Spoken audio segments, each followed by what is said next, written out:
Bueno, muy bien. Entonces, nuevamente, el día de hoy, darles la bienvenida a este segundo momento de taller que tenemos desde la Red Colombiana de Mujeres Científicas, el Nodo Eje Cafetero y Antioquia. Les contamos que somos alrededor de 6 investigadoras y científicas que estamos en las ciudades de Armenia, Pereira, Medellín, y yo que les estoy hablando desde Manizales, desde la sede de la Universidad de Colombia, la Nacional. Entonces aquí estoy en la biblioteca acompañándolos. Por si escuchan aquí ruidos, etcétera, ya saben que son ruidos de la linda tierra de Manizales. Muy bien, el día de hoy vamos a estar solamente Isabel Cristina desde Armenia y yo. Nuestras compañeras están en distintas actividades que tienen que hacer durante esta semana en cada una de sus universidades.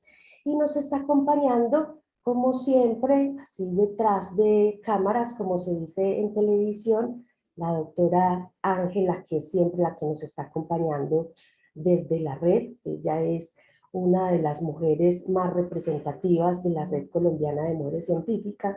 Ella nos estará acompañando tras bambalinas. Muy bien, entonces dándole la bienvenida a los del colegio GI School que pudieron conectarse el día de hoy. Los otros dos colegios dijeron hoy que no podían acompañarnos al parecer. Yo sé que el de Manizales nos dijeron desde la primera vez que no podían acompañarnos. Cualquier cosa, por favor, podemos entonces hacer las preguntas desde el chat o hacer las preguntas desde la franja que tenemos dentro de la pantalla, que es la Q&A, o mejor dicho, preguntas y respuestas para poder entonces atenderlos. En este momento ustedes tienen el micrófono silenciado. Si en algún momento quieren hablar, porfa, me levantan la manito para que podamos entonces participar de una manera más adecuada. Muy bien, entonces dándoles la bienvenida nuevamente, vamos a escuchar a nuestra profesora Isabel Cristina Hoyos desde Armenia. Isa, bienvenida, un abrazo. Quedamos todos y todas tuyos porque queremos hoy saber de atracción fractal, como tú pusiste. Bueno, buenos días a todos, a todas. Yo estoy muy contenta de escuchar por allá esas vocecitas así, muy emocionadas. Por favor, me confirman si ya están viendo la presentación. Una Sí, dice Isabel, atracción sí la fractal. estamos Bueno, viendo. Sí. muy bien, muchas gracias. Bueno, eh, nada, muchas gracias pues como por estar aquí, por acompañarnos, por atreverse a escucharnos en estas locuras que a veces hacemos. Muchas gracias también a las compañeras por estar aquí, por estar pues como acompañándonos en este proceso. Recuerden que si tienen preguntas las pueden hacer a través del botoncito de preguntas y respuestas que van a encontrar en el Zoom. También, si hay personas que nos están acompañando desde YouTube, nos pueden poner ahí sus preguntitas y las vamos a ir respondiendo. Bueno, les cuento que hoy vamos a hablar un poco sobre el concepto geométrico de fractal.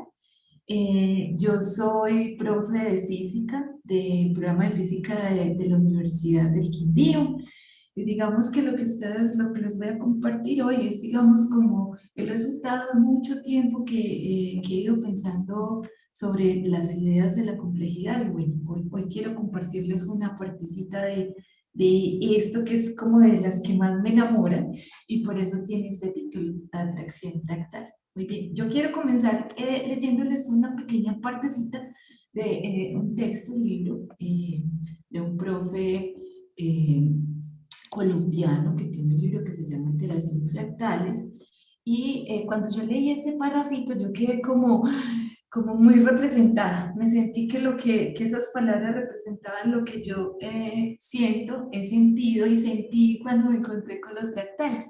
Entonces el profe nos dice en su libro esto. Hace varios años, cuando observé por primera vez una figura fractal, algo en mí quedó atraído hacia este tipo de estructuras fractales. atracción fractal.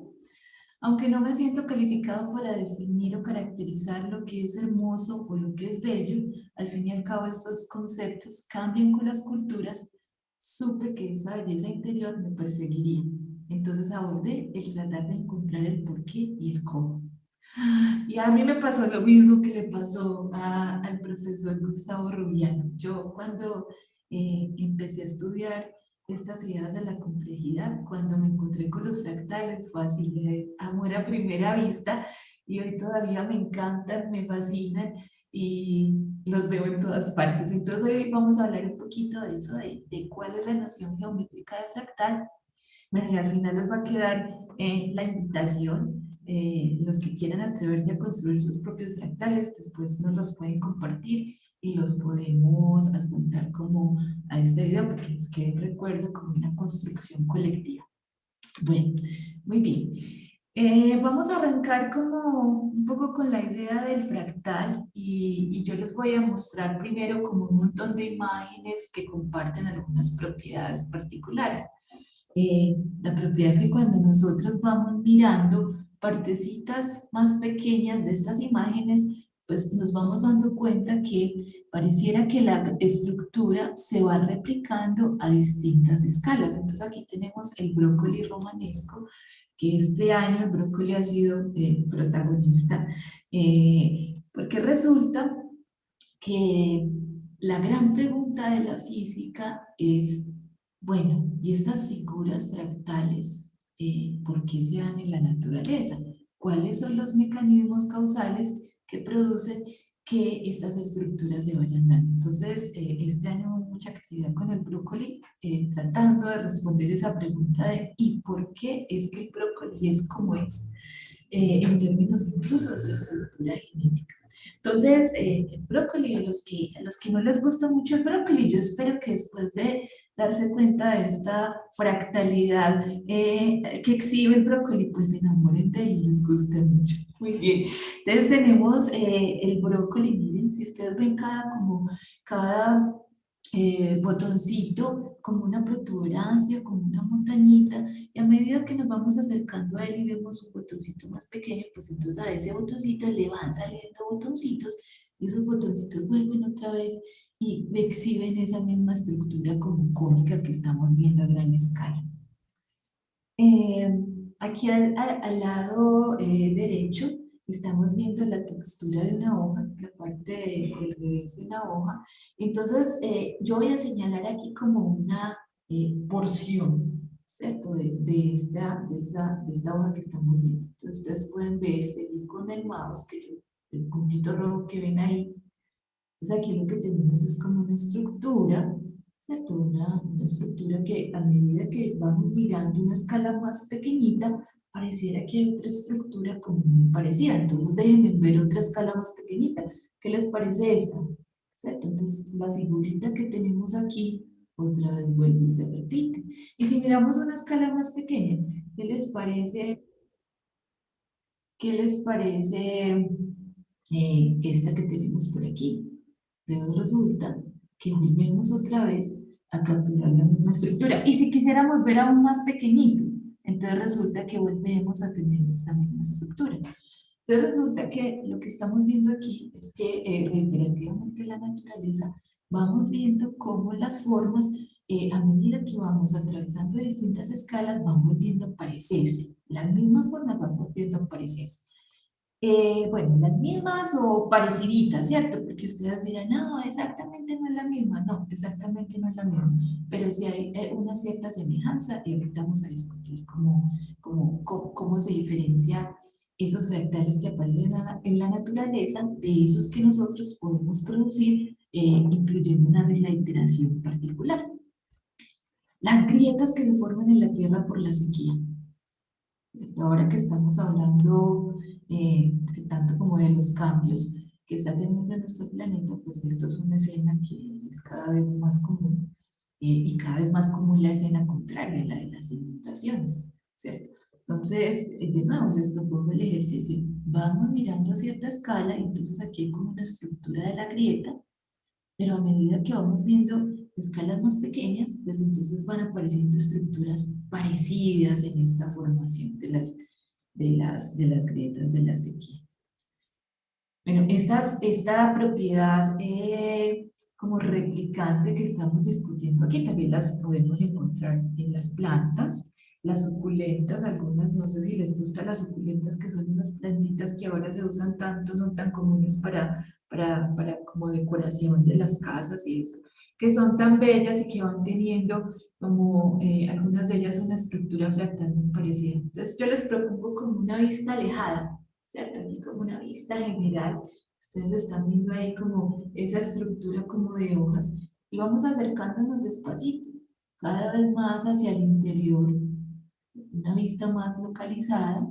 Aquí yo estoy dibujando como una espiral para que nos demos cuenta como esa gran estructura, como que podemos ver a gran escala, más o menos es la misma estructura que vamos viendo cada vez que nos vamos acercando, ¿cierto?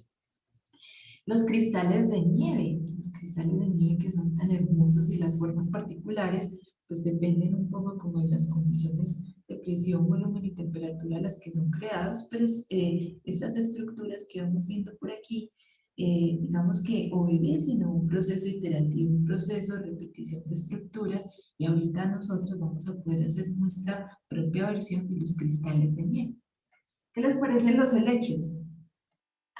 Entonces, la gran estructura, y si nos vamos a una rama, otra vez la misma estructura, y si nos vamos a una ramita más pequeña, otra vez la misma estructura. Los helechos son unos increíbles modelos de fractales. Entonces, que nos están mostrando cómo estas propiedades en la naturaleza son tan recurrentes y las vamos a ir encontrando. Miren estas dos. Estas dos son fotos mías que yo tomé en dos ecosistemas completamente diferentes. Este es un coral. Este es un coral. Y este es un colchón de agua en un páramo. Entonces, ecosistemas completamente diferentes que otra vez vuelven y exhiben unas propiedades, unas estructuras como que uno las ve y dice, ¡ay! Esto es como parecido. Sí es distinto, ¿cierto? Es distinto, pero como parecido. Entonces, ¿qué es lo que está pasando acá? ¿Será que sistemas muy distintos de la naturaleza pueden exhibir propiedades muy parecidas? Pues resulta que hoy la física ya sabe que evidentemente sistemas muy diferentes a primera vista de la naturaleza empiezan a tener propiedades dinámicas muy parecidas, y eso en la física ahora se conoce como leyes de universalidad o propiedades universales, que le permiten a uno intuir las características de un sistema por analogía con sus propiedades universales con otro sistema. Entonces, bien, esto es así como que uno lo ve y uno, ¿cómo no se enamora de esto, cierto? Muy bien, estas son vistas desde el cielo eh, de una red hídrica, una cuenca que está llegando al mar. Entonces el agua está llegando a través de surcos y canales. eh, Tal vez de pronto esto se parece mucho como a esos corales blandos que uno ve en el mar, con esas gorgonias que vuelven otra vez y se exhiben características muy similares. Este, por ejemplo, es una vista típica de una de nuestras eh, ciudades universalizadas y dominadas por todos esos entramados de redes que nosotros como humanos hemos puesto de manera artificial. Pero esos entramados de redes, como la red eléctrica, el alumbrado público, tal vez, por ejemplo, el alcantarillado, que tal vez el alcantarillado no lo vemos porque está muchas veces bajo tierra, pero todas esas redes las hemos puesto sobre la forma y la estructura que tiene nuestro territorio. Entonces, nosotros volvemos a encontrar aquí que esas redes se acomodan en esa interacción con el territorio, y volvemos a tener aquí un comportamiento fractal. Entonces, si nosotros vamos y hacemos zoom en cada una de estas porciones de la foto que estamos viendo aquí, volvemos otra vez a encontrar ese entramado y esas redes que están puestas sobre el territorio y que obedecen a las dinámicas como nosotros como sociedad nos movemos en él. Vistas desde el cielo. Ay, este puede ser como una montaña típica de nuestros sistemas altoandinos, en donde tenemos esos surcos, y aquí tenemos esa competencia entre ese moldeamiento natural impuesto por la forma de la montaña y ese moldeamiento, digámoslo, artificial antropogénico que nosotros hemos ido construyendo para poder hacer los sembrados, porque aquí ya hay un conocimiento de cómo es que nosotros eh, diseñamos y proponemos los cultivos. Entonces, esa retícula que estamos viendo ahí, mire que es una retícula que se está repitiendo en esta imagen a distintas escalas, pero esa retícula ya no tiene como una súper alta regularidad, sino que esa retícula ya es un poco deformada, porque esa retícula también tiene que irse acomodando en esa interacción con ese terreno. Entonces, esa estructura global es parecida, se está replicando, pero no es exactamente la misma, ¿cierto? Entonces vamos a usar una palabra muy chévere para eso y es que es como semejante. Esa estructura es semejante. Hay otros fractales. Estos fractales, por ejemplo, son fractales geométricos construidos de manera artificial con unas reglas de iteración, como nosotros vamos a aprender a construirlas ahorita pues, en este taller. Estos son los conjuntos de Mandelbrot. Digamos que son muy populares y se han vuelto muy populares porque estos conjuntos dejan expresar o permiten expresar formas geométricas como entradas y salidas y protuberancias. Por ejemplo, el conjunto de Mandelbrot muchas veces se usa como para expresar los contornos en una isla, ¿cierto? O sea, las islas están llenas de cabos y bahías y entradas y salidas, y a medida que nosotros vamos haciendo zoom en cada una de esas partecitas, pues efectivamente volvemos y encontramos que la estructura a gran escala vuelve y se repite a medida que nosotros vamos mirando escalas más pequeñas. Los conjuntos de Mandelbrot, este se los traje, este me encanta. Esta es la flor de Inírida, que es una flor muy particular del Orinoco colombiano. Eh, Cierto que es como un brócoli. Cuando uno la ve, uno dice, ay, ven, ya. Cuando uno ya piensa otra vez de nuevo en las propiedades universales, uno dice, ay, aquí hay algo parecido. Aquí hay como esa estructura de conos otra vez, que uno a gran escala ve, pero otra vez cuando se va acercando va descubriendo que hay pequeños conos adentro en otras escalas de observación del sistema. La flor de Nírida es una flor muy particular, digamos que requiere unos ecosistemas súper especializados, se dan unos ecosistemas súper especializados eh, que son justo los que tenemos en el Orinoco, porque justo esa parte del Orinoco colombiano hace mucho, mucho tiempo estuvo hundida bajo el agua. Entonces tiene una mezcla de arenas, sales y pastos y que posibilitan la aparición de digamos, estas plantas tan bellas, tan atractivas y tan raras. Es decir, uno entra en una flor de inírida y eso aquí en las montañas no pega. Necesitan ese ecosistema tan particular. Y por eso es importante, digamos, que pensemos un poco en la idea de cómo estas formas, digamos, implican variabilidad dinámica, implican riqueza dinámica, por ejemplo, en nuestros ecosistemas.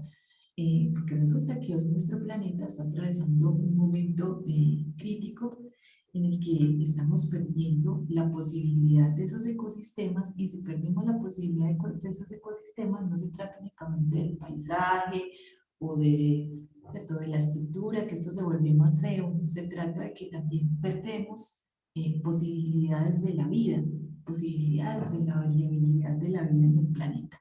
Y no solamente pues cuando hablamos de vida, no es la vida nuestra como humanos, eh, es la vida en su amplio contexto de las plantas, de los animales, del bosque, incluso algunos hablan de la vida de lo no vivo, ¿cierto? Que la vida finalmente es una emergencia de la interacción de cosas que nosotros llamamos, que decimos que no están vivas, ¿cierto?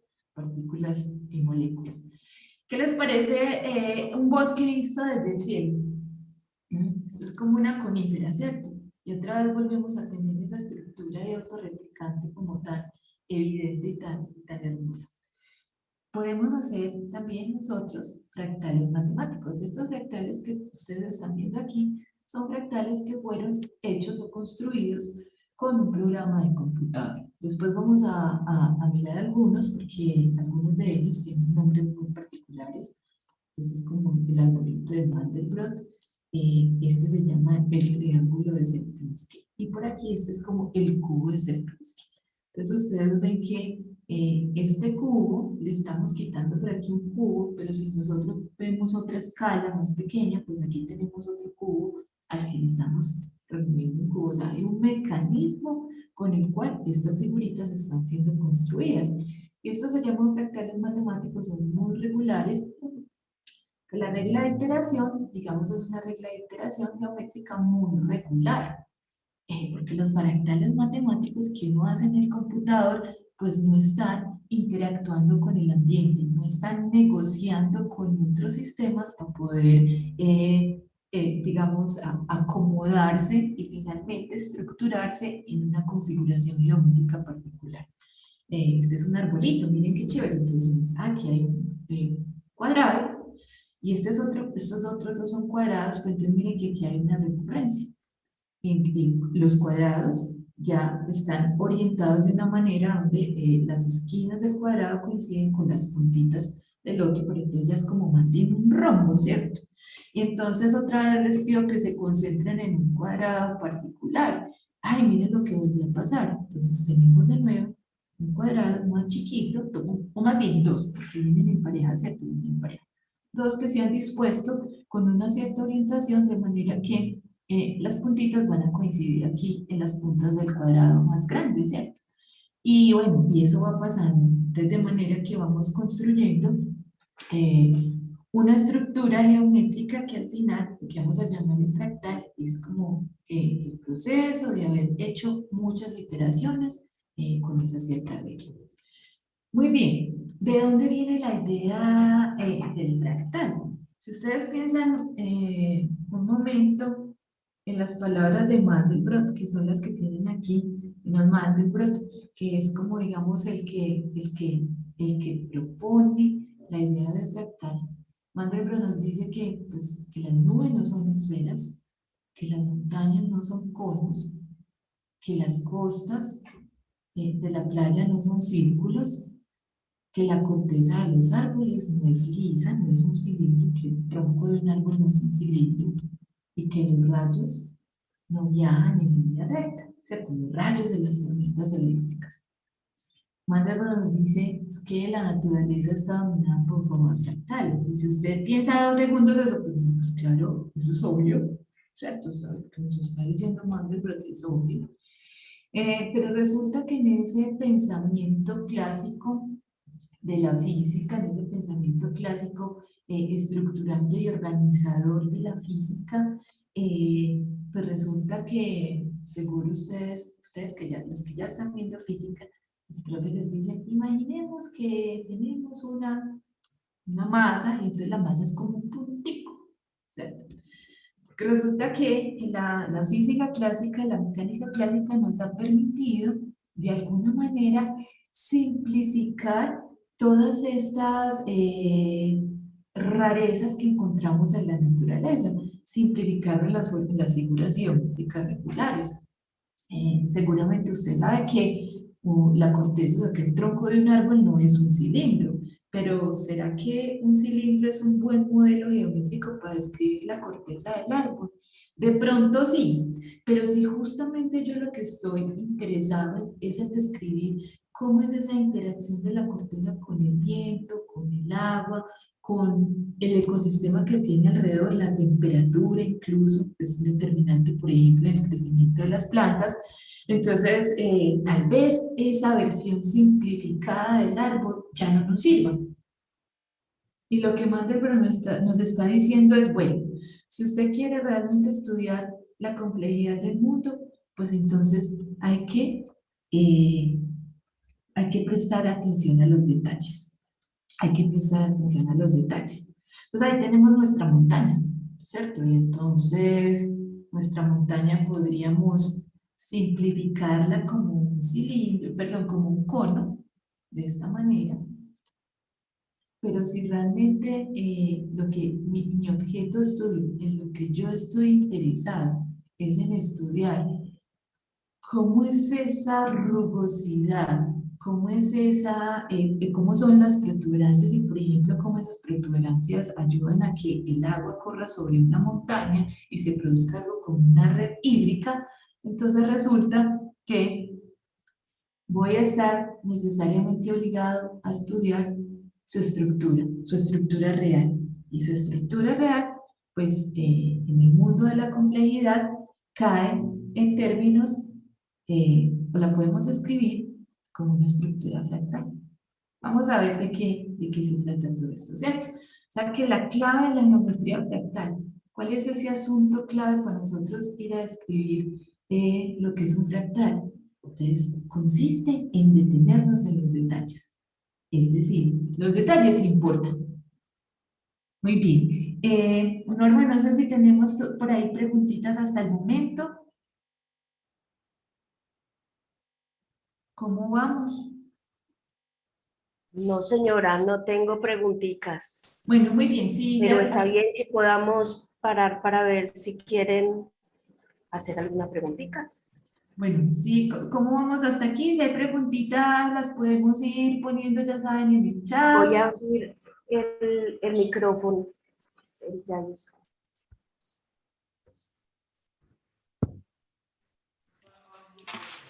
Bueno, si Listo. no, no pasa nada El colegio porque, está, espérate que tienen el micrófono los del colegio. listo, ¿Tienen algún vale. comentario? ¿Seguimos?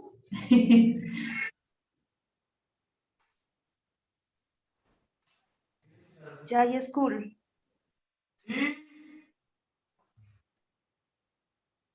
¿Qué? Escucha, Sí, escuchamos. Sí.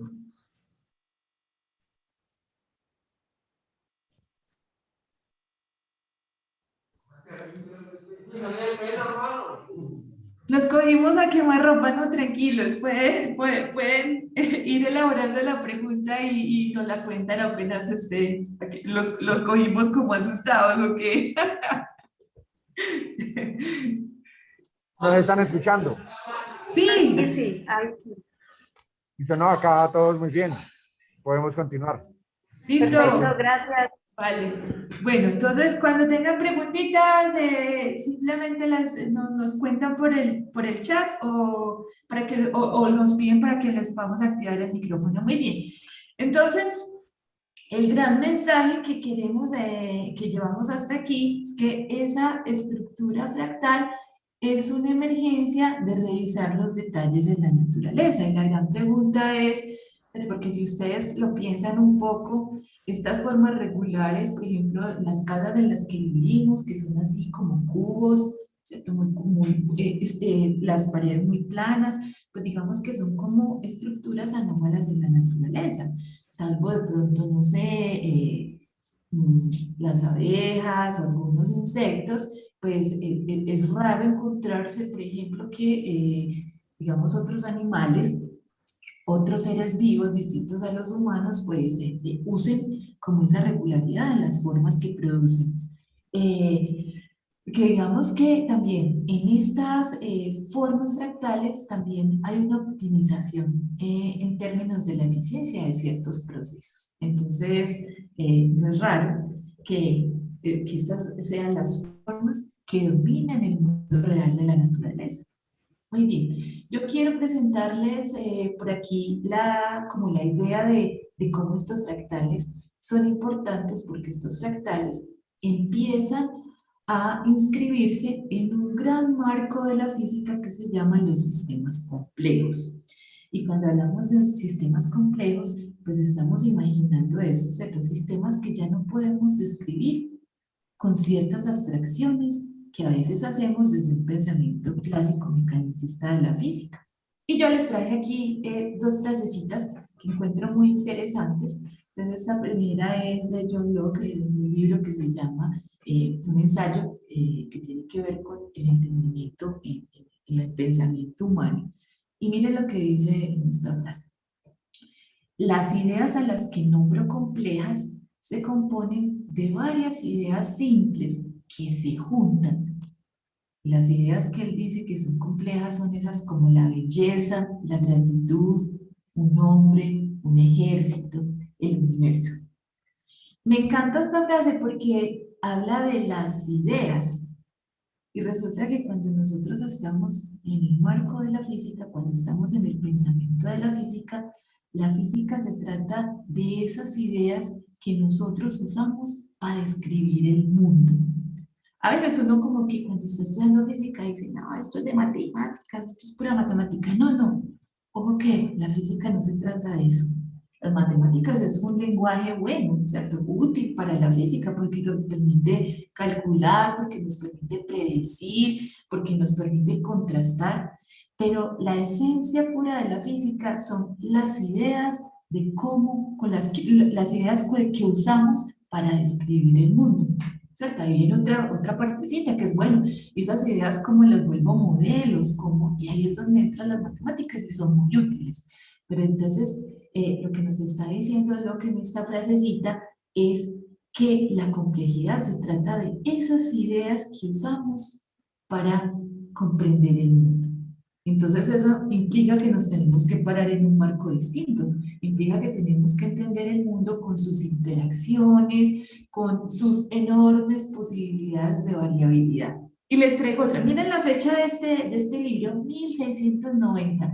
Este libro, digamos que ha sido muy importante en la historia porque es de los primeros que se preguntan por cómo es eso de la comprensión en el hombre, ¿cierto? La idea de la tabula rasa, la idea de que el hombre pues es como un lienzo en blanco y que es a partir de esas interacciones con el mundo que se empieza a construir el conocimiento. Entonces, eh, miren la fecha, 1690, ¿cierto? O sea, estamos hablando de que este texto es casi que contemporáneo dentro de las ideas del movimiento newtoniano, ¿cierto? Y traigo esta otra, miren la fecha, este ya es un hombre que podríamos llamar moderno, es Pagels, digamos que tiene, digamos, como gran influencia en las ciencias de la complejidad, porque más o menos como por la época de los 80s, de los 90s, es que empieza a agruparse como un montón de gente, un grupo de personas que no encuentran, que tienen un cierto objeto de estudio, pero que no encuentran una representación en las teorías clásicas de la física. Y empieza a enunciarse, a nombrarse eso de la complejidad y los sistemas complejos. Yo sé que para ustedes hablarles de 1990, eso fue hace mucho tiempo, pero por ejemplo en 1990 yo ya había nacido, ¿cierto? Entonces, bueno, sí estoy viejita, pero todavía doy como la pelea, ¿cierto? Entonces, imagínense que estamos hablando en el lapso de lo que yo llevo viva como individuo en este planeta Tierra, apareció una nueva ciencia que es lo que llamamos la complejidad. Y mira lo que dice Pellers en el libro que se llama Los sueños de la razón, ¿cierto? Y además, la computación y la aparición, el levantamiento de las ciencias de la complejidad. O sea, la complejidad se estaba apenas nombrando y estaba apenas apareciendo como ciencia para los 90, 80, 90. Y mire lo que dice él. La ciencia ha explorado el microcosmos y el macrocosmos, ¿cierto? Sabemos cómo ya para esa época ya tenemos una teoría, por ejemplo, de la mecánica cuántica, lo micro, y tenemos una teoría bien consolidada que nos habla de cómo, por ejemplo, se mueven los planetas alrededor del Sol, lo macro. También tenemos, por ejemplo, ya una teoría más o menos, pues con cierta madurez, de cómo, por ejemplo, son las leyes del universo a escala macroscópica, la relatividad general, por ejemplo.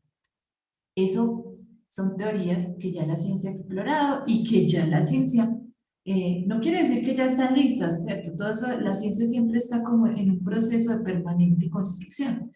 Pero si hay aquí una cosa muy importante y es que ya teníamos teorías más o menos maduras para describir estos problemas. Tenemos un buen sentido de este terreno, ¿cierto? Del micro y el macro. pero la gran frontera inexplorada es la complejidad. Y nos está hablando de, bueno, hay otros sistemas, hay otros procesos en la naturaleza que no podemos entender desde una perspectiva clásica. Cuando hablamos de una perspectiva clásica es porque estamos pensando en lo que nosotros llamamos, por ejemplo, el paradigma de la linealidad, ¿cierto? Eso quiere decir que pequeñas causas producen pequeños efectos. Resulta que hoy sabemos, ya hace mucho sabemos que tenemos sistemas en la naturaleza donde una pequeña causa puede producir un efecto tan grande que incluso nos lleva a cosas como el caos. Entonces, todo esto que estamos hoy aquí explorando a través de un concepto geométrico como el fractal se inscribe en un gran campo de estudio de la física que está en construcción. Necesitamos muchos físicos pensando esto porque estamos construyendo una teoría de la complejidad. Y la gran pregunta es, ¿cómo es que estas formas que nosotros estamos viendo, que emergen en la naturaleza, que aparecen, pues tienen una causa? O sea, ¿cuáles son las causas que hacen que emerjan este tipo de estructuras fractales de la naturaleza? Y esa es la gran pregunta que estamos respondiendo. Muy bien, ustedes, bueno, yo no sé si afortunados o no, no, es que esa no era la palabra que estaba buscando. Ustedes ya les tocó vivir. Hay una pregunta. Sí. Hay una pregunta acá que era respecto a lo que decías de los fractales matemáticos y los fractales de la naturaleza. Un estudiante preguntaba si los fractales matemáticos no se veían en la naturaleza o por qué se diferenciaban. Ahorita vamos a abordar esa pregunta. Ya vamos a llegar ahí, ya vamos a llegar ahí. Y después cuando estemos ahí, la retomamos y discutimos si más o menos les respondo o no. ¿Vale? Entonces, ya vamos para allá. Bueno, a ustedes hoy les tocó un mundo como en un escenario muy exótico, ¿cierto? Les acaba de tocar, por ejemplo, una pandemia. Estamos atravesando una pandemia de carácter mundial. Ustedes ya vieron lo que pasó, ¿cierto? Nos tuvimos que ir a casa. Estamos haciendo este tipo de reuniones justamente porque a pesar de que necesitamos estar aislados de manera física, no queremos estar aislados de manera social, ¿cierto? Queremos seguir hablando, discutiendo y conversando entre nosotros y pues también resulta que tenemos en este momento este tipo de medios que nos permiten hacer eso, esas emergencias que también han sido constructo pues como del conocimiento de la humanidad. Resulta que tenemos problemas que no habíamos tenido antes, a los que no nos habíamos enfrentado antes. Tenemos cosas como el calentamiento global, tenemos cosas como la sobrepoblación, tenemos cosas como la desigualdad social, pero tenemos también cosas como el hambre, ¿cierto? Y tenemos también en nuestro planeta conviven, digamos, de sistemas, por ejemplo, sociales de enorme desigualdad, donde tenemos gente, o alguna gente que tiene demasiado, pero hay muchísima gente que no tiene nada. Entonces la pregunta es, bueno, ¿y nosotros como sociedad cómo vamos a enfrentar esos problemas? ¿Será que este conocimiento que nosotros hemos ido construyendo, será que esto que llamamos la ciencia nos servirá para hacernos las preguntas sobre los problemas que enfrentamos como humanidad? Pues lo que sí sabemos es que problemas nuevos requieren soluciones nuevas. Y esa es la gran idea de los sistemas complejos. Intentar dejar esa simplificación como heredada del comportamiento mecanicista clásico y empezar a entender el mundo en su enorme complejidad. Miren, esa idea es tan importante hoy día que les presento a los ganadores del Premio Nobel de Física de este año, del año 2021. Y la Academia Sueca enuncia el Premio Nobel de la siguiente manera. Les vamos a dar el Premio Nobel por sus contribuciones innovadoras a nuestra comprensión de los sistemas físicos complejos. O sea que yo les dije que más o menos los sistemas complejos se estaban hablando pues como agrupando alrededor como de un tema, ¿cierto? Como de un constructo teórico por allá de los 80s. O sea que llevamos más o menos, estamos hablando de esto hace 30, 40 años, entonces ya hoy tenemos una ciencia que con cierta madurez, en la que nosotros estamos hablando de que ya recibió un premio Nobel, ¿cierto? Un premio Nobel de Física. Yo pienso que van a venir más, ¿cierto? Porque alrededor de las ideas de la complejidad, pues nace cosas como la inteligencia artificial, los autómatas celulares, otras posibilidades de escribir y hacer matemáticas. Entonces, bueno, yo creo que esto va a ser muy chévere y va a ser como que muy productivo en lo que viene. Ahí está. Manabe y Hasselman hablan sobre modelos físicos del clima y cómo esas diferentes escalas se van como conectando para que aparezcan fenómenos como el calentamiento global, por ejemplo. Y Parisi, que es italiano, nos habla de cómo son esas estructuras de unos sistemas muy particulares que son como los sistemas tipo vidrio, que no son ni un fluido ni un sólido, sino que están ahí como en un estado intermitente latente, complejo, y que pues, ha sido modelo para describir las redes complejas, por ejemplo. Entonces, no es una cosa menor lo que estamos hablando aquí.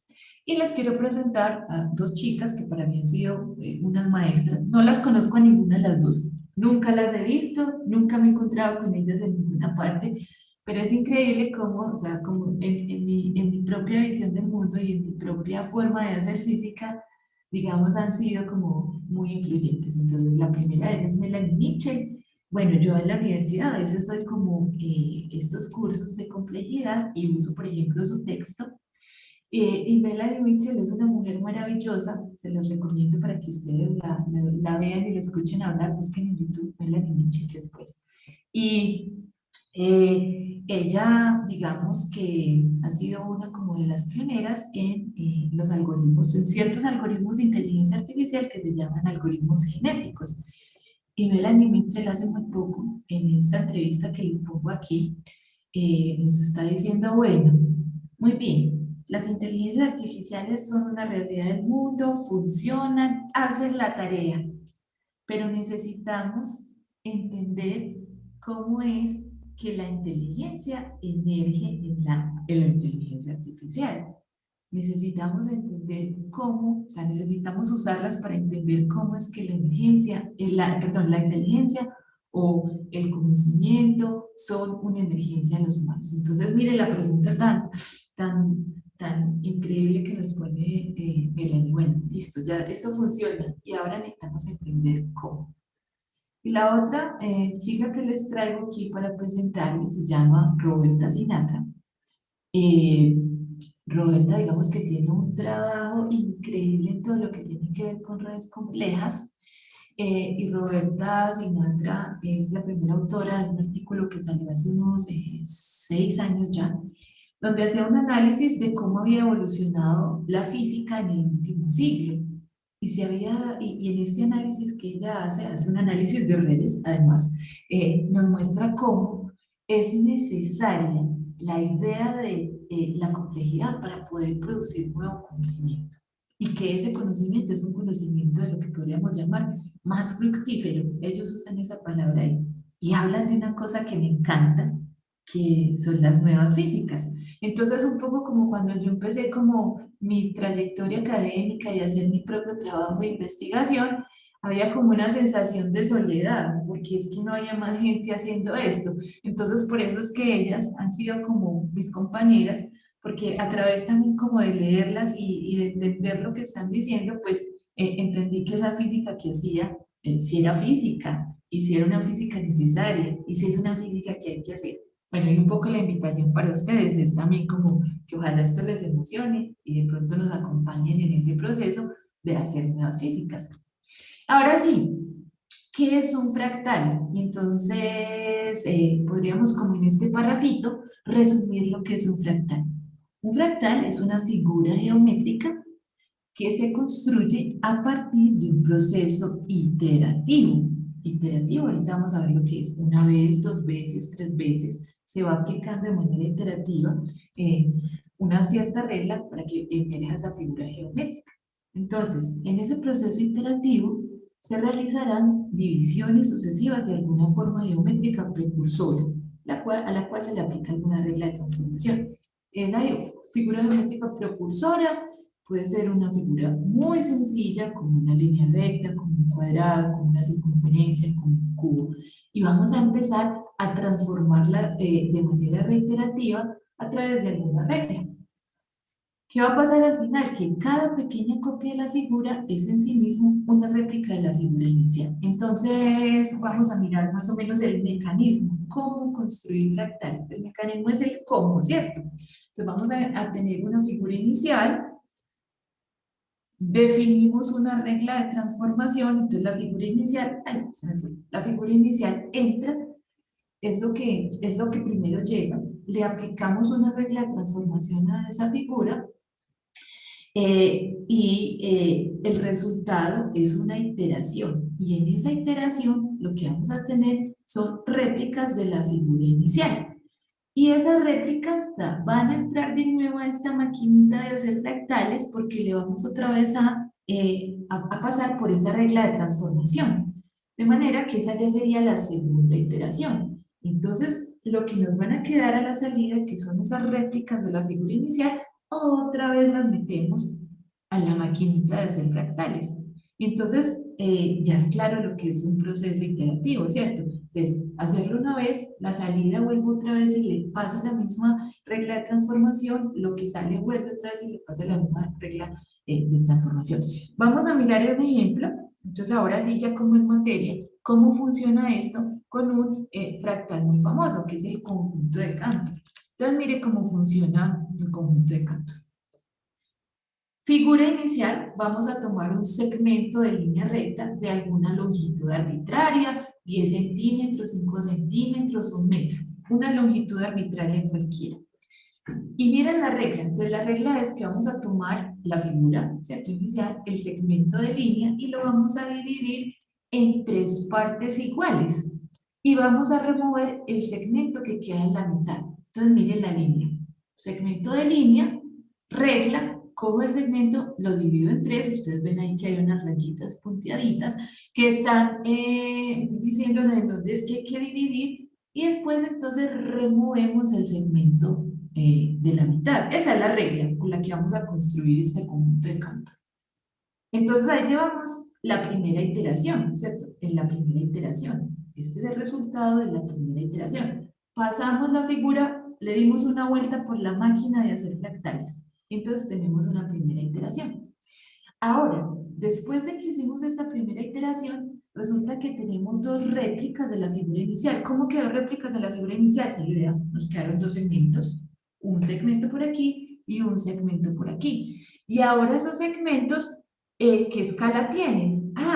Cada uno de estos segmentos que nos quedó tiene un tercio, corresponde a un tercio de la escala inicial, ¿cierto? Miren, esta era la escala, lo que vamos a llamar aquí la escala inicial, el tamaño inicial. Y ahora vamos a empezar a aplicar la regla y entonces vamos a hacer la pregunta. ¿Cuántas copias nos quedaron? ¿Cuántas réplicas de la figura inicial? 2. ¿De qué tamaño? Cada una es un tercio de la anterior. ¿Listo? De la inicial. Vamos a volver a aplicarle la máquina de hacer fractales a lo que nos quedó, ¿cierto? Para hacer la segunda iteración. Entonces ahora, a cada uno de las figuritas que nos quedaron, o sea, en este caso son trocitos de segmento, lo que vamos a hacer es que le vamos a aplicar la regla. La dividimos en 3 y retiramos el segmento de la mitad. Dividimos en 3 y retiramos el segmento de la mitad. O sea que por aquí vamos a tener el resultado de la segunda iteración. ¿Y cuál será la tercera? Antes la tercera es que a cada uno de los segmentos vuelvo otra vez y lo paso por la máquina de hacer fractales, ¿cierto? A esta estructura la paso por la máquina de hacer fractales. Eso implica aplicar la regla. Entonces cojo cada pedacito de segmento, lo parto en 3 y retiro el de la mitad. Cada uno lo parto en 3 y así sucesivamente. Y lo que nosotros llamamos el fractal, entonces, va a ser el objeto que queda al final de hacer muchas iteraciones de este tipo. Entonces aquí ustedes ven que hay unos punticos, ¿cierto? Estos punticos quiere decir se sigue aplicando la misma regla iterativa a cada una de las iteraciones que nos quede, de los conjuntos que nos quede, y al final vamos a tener como un polvillo así de puntitos que nos va a quedar de este proceso de tomar el segmento, dividir en 3 y remover el segmento de la mitad, ¿cierto? Pregunta, ¿cuántas réplicas nos quedan del segmento inicial? Contemos. Entonces, la segunda iteración tenemos 1, 2, 3 y 4 segmentos. Y estos segmentos ahora son, cada uno de estos que nos quedó corresponde a 1/3 de este de acá, pero este de acá era 1/3 de este de acá, o sea que este es 1/3 de 1/3, o sea, 1/9, ¿cierto? Cada segmento de los que tengo acá es 1/3 del 1/3, o sea que es 1/9 de la figura inicial. Bueno, tengan ahí esas medidas que estamos haciendo, ¿cierto? El número de réplicas y el factor de escala que estamos aplicando, porque eso va a ser útil ahorita para caracterizar Hay dos las propiedades de los preguntitas. fractales. Sí. La primera es cuántas iteraciones son necesarias para construir un fractal y la segunda es qué relación tiene la recursividad con los fractales. Bueno, entonces la primera, respondamos la primera. ¿Cuántas son necesarias? Muchas, ¿cierto? O algunas. Enseguida ustedes van a ver que, ¿cierto? No hay una única respuesta. O sea, 10, 5, 4, 20, 200, 500, ¿cierto? A veces decimos cosas en física cuando no tenemos una respuesta única para eso y decimos las suficientes. Y las suficientes, pues es un criterio que es subjetivo, pero que no es, digámoslo, que no es, que es subjetivo en el sentido en que hay alguien que decide cuándo parar. Usted podría hacerlo infinitamente, pero piensen en esto. Hacer un proceso infinitamente requiere energía infinita, entonces eso es imposible. En algún momento hay que parar. Y ahorita vamos a ver que la naturaleza tiene escalas en donde la fractalidad es evidente, pero hay otra escala en donde eso se va a romper en la naturaleza real. En una máquina o en un computador usted pues puede hacer 1, 2, 3, 1000, 2000, 10.000. Puede hacer infinitas reales, no, infinitas reales no se pueden hacer, porque usted necesitaría una máquina y al final, para que sean infinitas, necesitaría que esa máquina se gastara toda la energía disponible en los universos. No es posible. En algún momento hay que parar, ¿cierto? Cuando ya las propiedades del fractal están consolidadas. En este conjunto de Cantor, las propiedades del fractal, por ejemplo, que las vamos a ver enseguida y las vamos a medir además, que son las autosemejanza y la dimensión fractal, las podemos calcular con unas pocas iteraciones, ¿cierto? Entonces digamos que hay un criterio de diseño cuando lo estamos haciendo nosotros. En la naturaleza también hay una escala en la que, pues, para, ¿cierto? No podemos dividir infinitamente en un objeto físico, ¿cierto? ¿Qué pasa cuando ya estemos en la escala en donde la escala física sea la escala de los átomos, la escala de, no sé, los electrones? Entonces, hay procesos que tienen que parar. Y la otra, la recursividad. Digamos, yo imagino que está pensando que el proceso recursivo es un proceso iterativo, como una analogía, ¿sí?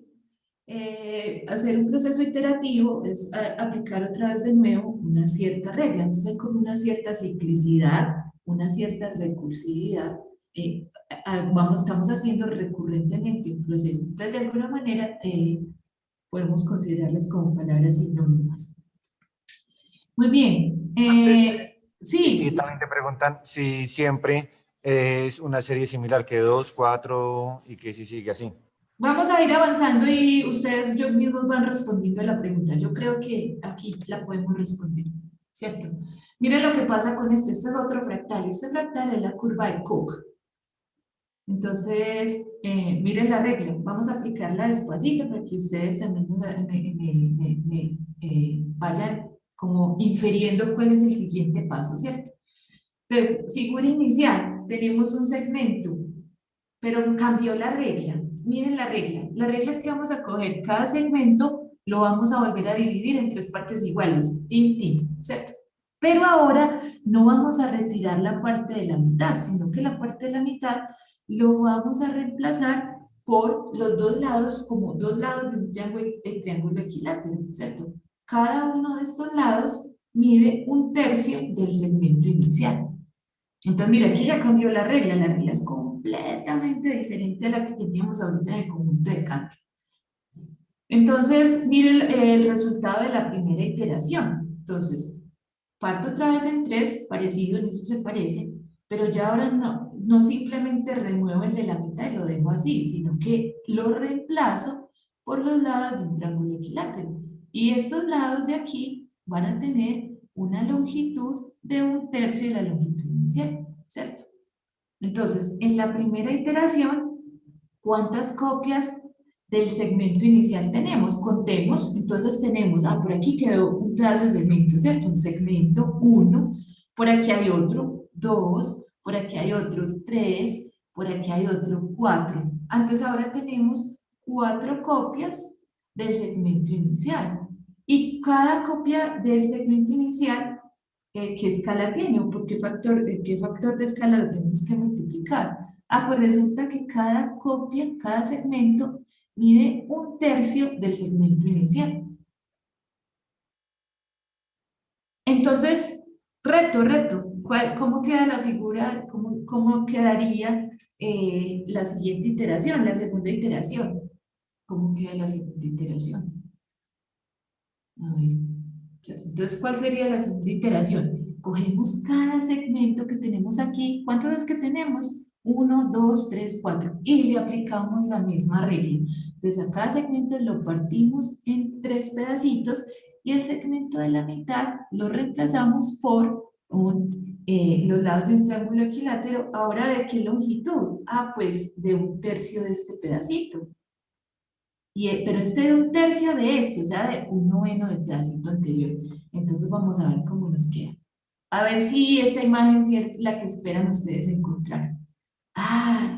Entonces el paso es que tenemos aquí un segmento, ¿cierto? Miren, vamos a concentrarnos en uno. Entonces, concentrémonos en este. Tenemos este segmento y le vamos a aplicar la regla de iteración a este segmento.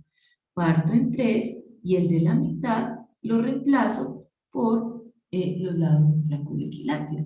Y al otro segmento, claro, hay que hacerle lo mismo porque esa es la regla, ¿cierto?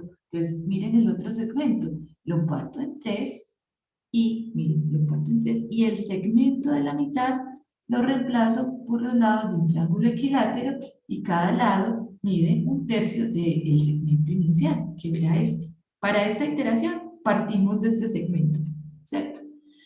Pero acordémonos que este era 1/3 de este, o sea que cada lado de aquí de ahora va a tener un 9, ¿cierto? Cada segmento, pequeño segmento que nos quedó en esta va a ser de una longitud de un 9, del segmento inicial, del primerito. 1/3 de esta, pero es que este era 1/3 de esta. Entonces, 1/3 de 1/3, que es un 9.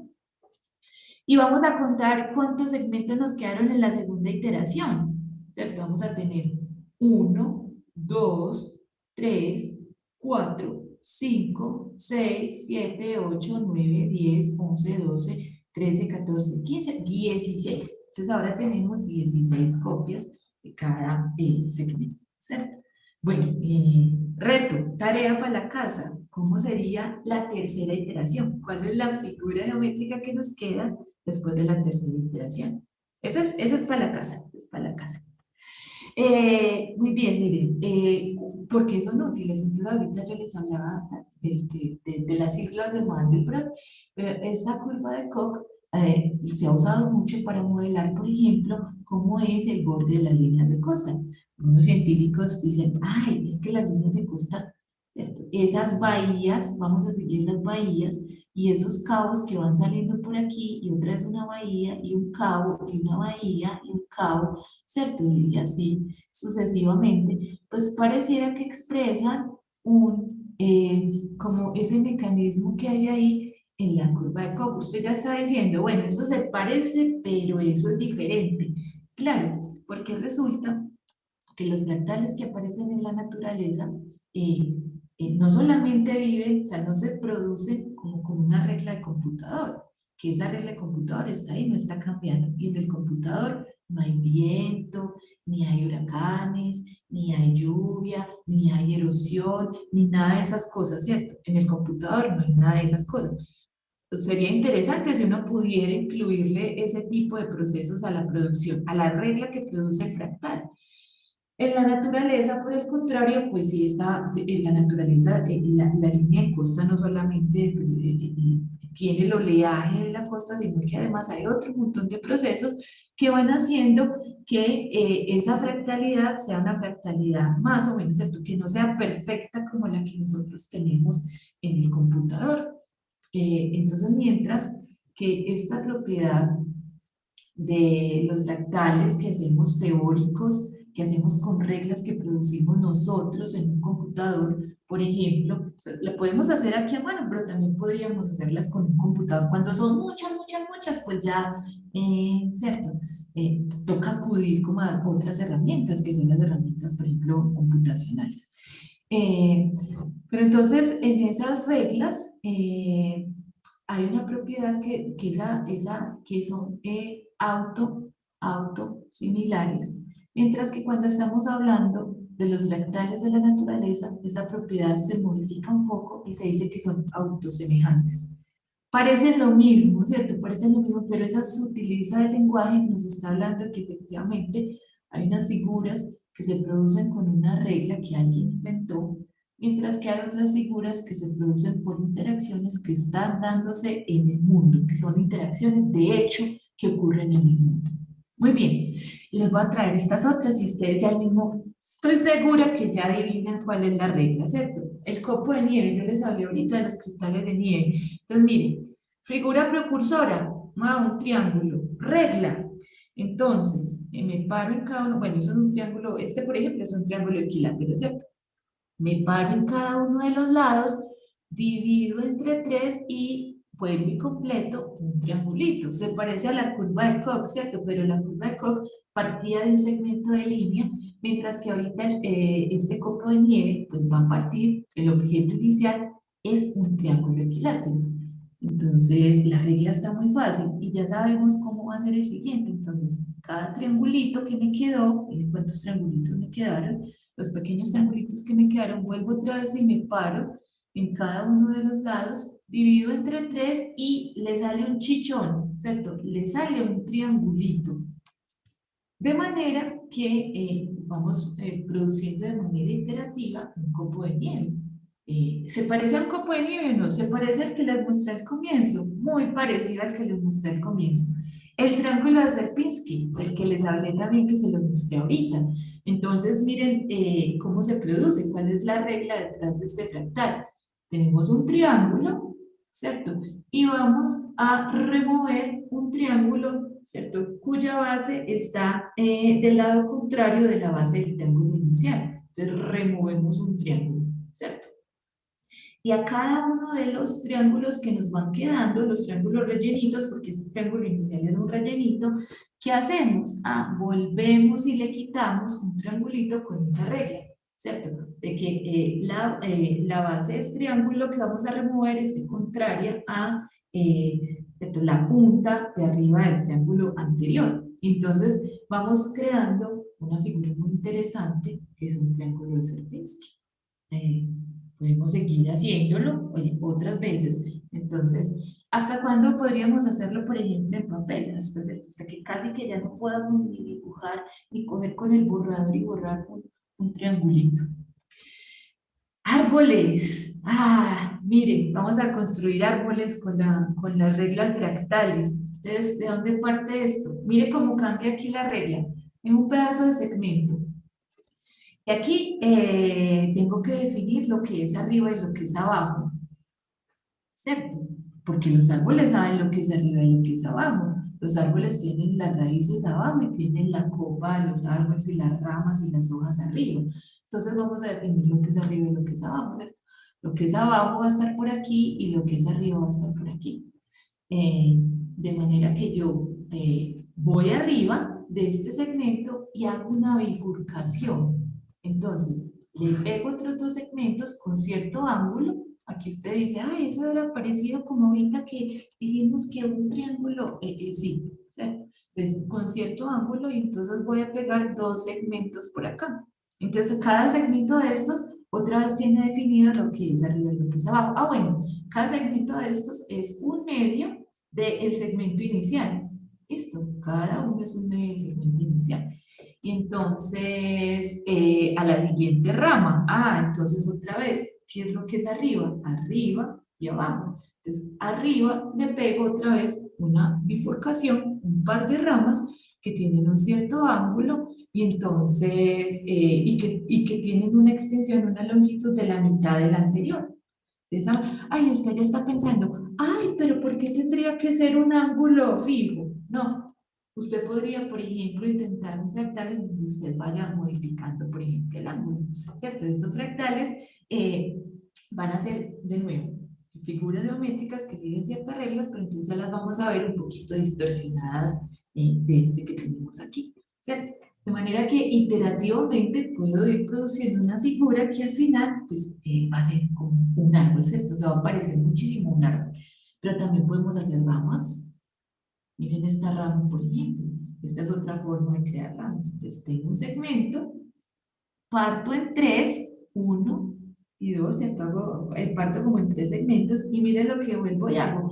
En cada, como si pusiéramos marcas. Acá, pues, digamos, división, le pongo una marquita. Y de ahí saco una rama y en la otra saco una rama en dirección contraria. Y entonces, de nuevo, a cada una de esas ramas vuelvo y le aplico la regla iterativa. Y de hecho, en el camino, por ejemplo, podríamos ir dejando otras herramientas que van apareciendo. Entonces, también podemos producir ramas. Y a veces podemos encontrar una regla de iteración tan parecida que esas figuras que nos quedan en verdad se parezcan mucho, mucho, mucho, mucho a las figuras que encontramos en la naturaleza. Este es el centro de un girasol y esta es la descripción que aparece en el libro del profe Gustavo Rubiano que les conté ahorita al comienzo, en la primera frase que les leí de atracción fractal. Y es capaz de... Este fue producido en el computador, esto es de la vida real, ¿cierto? Con una regla, se pilló muy bien cuál era la regla y uno dice, esto sí se parece, ¿cierto? Este centro de este girasol parece, o más bien, este girasol que hemos construido como un fractal matemático, un fractal geométrico hecho en un computador, se parece mucho a ese fractal que podemos nosotros describir en la naturaleza o que encontramos en los girasoles. Isabel, Sí. faltan 17 minutos para las 12. Listo, muy bien. Vamos terminando aquí en las ideas de la autosimilaridad de la dimensión fractal. Entonces, fractal se caracteriza por dos propiedades. Autosimilaridad. Entonces, que cuando miramos pequeñas partes del objeto, aparecen copias del objeto inicial. Y la dimensión fractal. Es que la dimensión fractal ya no va a ser entera, sino que va a ser una dimensión pues, decimal. Entonces, la autosimilaridad ya le hemos hablado mucho, que va a hacer es que a medida que voy cambiando de escala, la propiedad va apareciendo igual o se va desapareciendo, entonces ahí hay una ruptura. Entonces miremos estas muñequitas rusas. Si la propiedad es la forma, pues resulta que la forma parece que es muy parecida a medida que vamos bajando las escalas. Pero si, por ejemplo, la propiedad fuera, no sé, el diseño de la barriguita, entonces uno dice, bueno, estas dos aquí se parecen, pero en algún momento por aquí la propiedad cambió. Dese cuenta que aquí ya esta florecita no se parece como a las anteriores, pero de pronto por aquí vuelve y se recupera, ¿cierto? Entonces lo que vamos a encontrar es que esa propiedad se va a ir apareciendo, desapareciendo en ciertas escalas. Entonces, si tenemos un gran conjunto de escalas donde la propiedad aparece, pues no nos preocupamos mucho, pero usualmente en la naturaleza vamos a tener que hay escalas en donde las propiedades desaparecen. O sea que dependiendo la propiedad se va a transmitir entre escalas o no, ¿cierto? O no. Muy bien. Autosimilaridad en fractales matemáticos, autosemejanza en fractales reales. Y para que discutamos aquí muy rapidito la noción de la dimensión, entonces les propongo este ejercicio. Tenemos un plano, ¿cierto? Un plano representado por ese cuadrado. Y vamos a coger y vamos a hacer una división regular de ese plano. en donde en cada punto medio vamos a unirlos para formar otra vez el cuadrado, ¿cierto? De manera que aquí tenemos que nos quedan 4 copias, 1, 2, 3 y 4, en algo así como una primera iteración.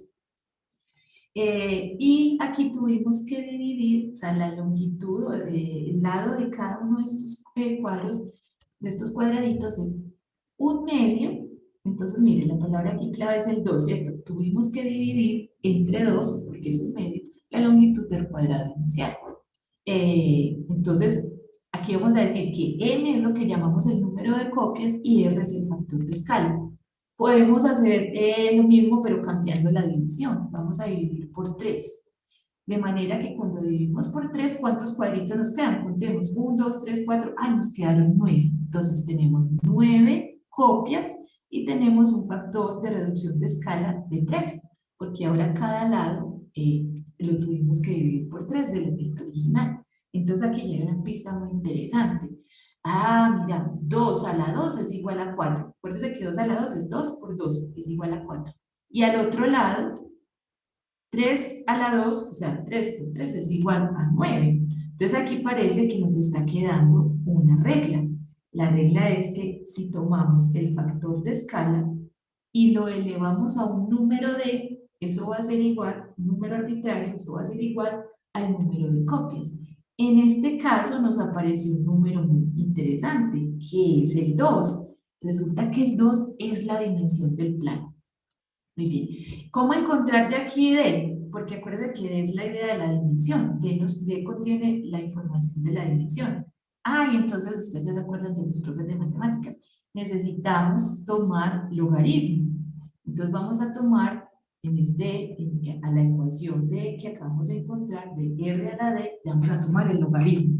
Entonces, el logaritmo, acuérdense que para que esto funcione como es una ecuación, hay que hacerlo en ambos lados. Logaritmo a un lado, logaritmo al otro. Y luego, entonces, aplicamos las propiedades de los logaritmos, y acuérdense que el D, que es el exponente, baja.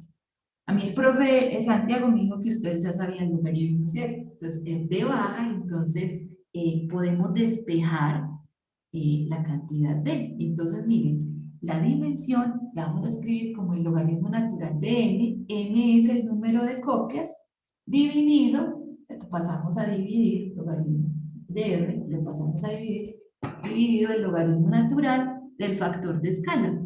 Entonces, vamos a avanzar aquí. Esa idea la podemos extrapolar en los objetos fractales. Entonces, el conjunto de Cantor es muy fácil. En la primera iteración, ¿m cuánto vale? 2, porque me quedaron 2 copias. ¿Y cuánto es el factor de reducción de escala? 3, porque cada segmento lo tuve que, pues, o cada segmento corresponde a un tercio del segmento original. Entonces, hagamos la cuenta. D es igual al logaritmo natural del número de copias 2 dividido el logaritmo natural del factor de reducción de escala, 3. Si ustedes hacen esa cuenta, eso da 0.63. Pero ¿y a la siguiente iteración? Pues vamos a preguntar cuánto da, ¿cierto? Número de copias, 1, 2, 3, 4.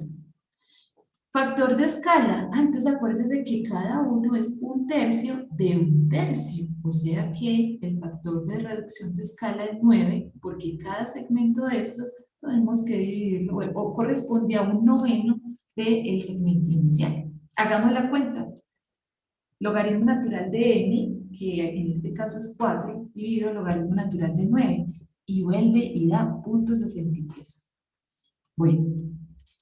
En la curva de Koch, si lo hacemos de nuevo, pues entonces vamos a encontrar que el resultado de la dimensión es 1.26. Entonces miremos aquí el gran esquema de las dimensiones. Entonces miren, aquí tenemos como el eje de las dimensiones. Entonces tenemos objetos regulares y tenemos objetos fractales. Entonces cuando tenemos un punto, pues la dimensión arrancamos en 0, la dimensión de un punto es 0, la dimensión de una línea es 1, la dimensión de un plano es 2 y la dimensión del espacio es 3. Números enteros. Objetos regulares con dimensiones enteras. Pero ¿qué pasa con los conjuntos fractales? Que los conjuntos fractales, pues ahora van a quedar entre las dimensiones enteras, ya son dimensiones decimales. Acuérdense, el conjunto de Cantor, 0.63, o sea que nos da por aquí. No es 0, ¿cierto? Porque no es un punto, es como un polvillo de puntos, pero tampoco es 1, no alcanza a llegar a la línea. Ese objeto no alcanza a cubrir una línea entera. ¿Y qué pasa con la curva de Koch? Ah, pues es mayor que 1, porque es como más que la línea, pero es menor que 2, porque no alcanza a llenar el plano. Entonces, esta característica es una característica, digámoslo, particular o una huella digital de lo que son los fractales. Bueno, y ahora les toca a ustedes, ¿cierto? La propuesta es que ustedes con estas ideas las puedan poner como en acción y que cada uno de ustedes pueda construir su propio fractal. Y la idea es que me lo compartan al correo. Mi correo es icehoyos@uniquindío.edu.co, a través de sus profes, tal vez, sus profes si quieren, si se entusiasman con esto y quieren construir sus propios fractales, nos los compartan y nosotros a través de la red pues los podríamos compartir. Bueno, yo no sé si hay preguntas, sé que estamos muy ajustaditos de tiempo, pero digamos que esa era lo que yo quería compartirles, y también los profes, si de pronto quieren contactarme, les puedo, digamos, mandar, como yo hice una infografía sobre esta charla, para que la tengan y la puedan compartir también con los chicos. Bueno, muy bien. Como decía Isabel, espero que les haya gustado este taller con la profe, ajustaditos de Muchísimas tiempo. gracias Sí, de por... hecho aquí en la biblioteca me acaban de decir, profe Norma, a las 12 cerramos. Listo. Muy bien, Muchas muy gracias, muy bien. amable, Isabel. Entonces, Bueno, de todas maneras, si quieren decirles interesados, mil gracias por la... sí, me pueden escribir y podemos seguir esta conversación después, ¿cierto? Porque sé que ahorita estamos apretados. Recordemos que entonces ahí está el correo de la profe Isabel, que aquí estuvimos entonces acompañándolos desde la Red Colombiana de Mujeres Científicas, desde el nodo Eje Cafetera. Y aquí estuvimos Isabel Cristina Hoyos, desde Armenia, y yo quien les habla, que soy Norma Liliana Ruiz Gómez, desde la Universidad Nacional de Colombia de Manizales. Cualquier cosa, también nos pueden ubicar en la página principal de Red Colombiana de Mujeres Científicas.org. Y por supuesto, darle muchísimas gracias a la doctora Ángela Guzmán, que estuvo acompañándonos tras bambalinas. Y bueno, dejarles un abrazo enorme, decirles que hubo un problema con la grabación desde el principio, pero bueno, quedó más o menos 5 minutos después que Isabel comenzó. Un abrazo para todos. Un abrazo Gracias. fractal. Un abrazo fractal, que dice la profe. Y gracias al colegio GI School. Les voy a abrir el micrófono.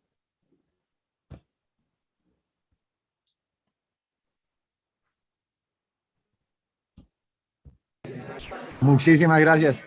Hasta luego. Que estén muy bien. Mil gracias, profesor. Un abrazo. Hasta luego. Chao. Gracias. Abrazo. Gracias.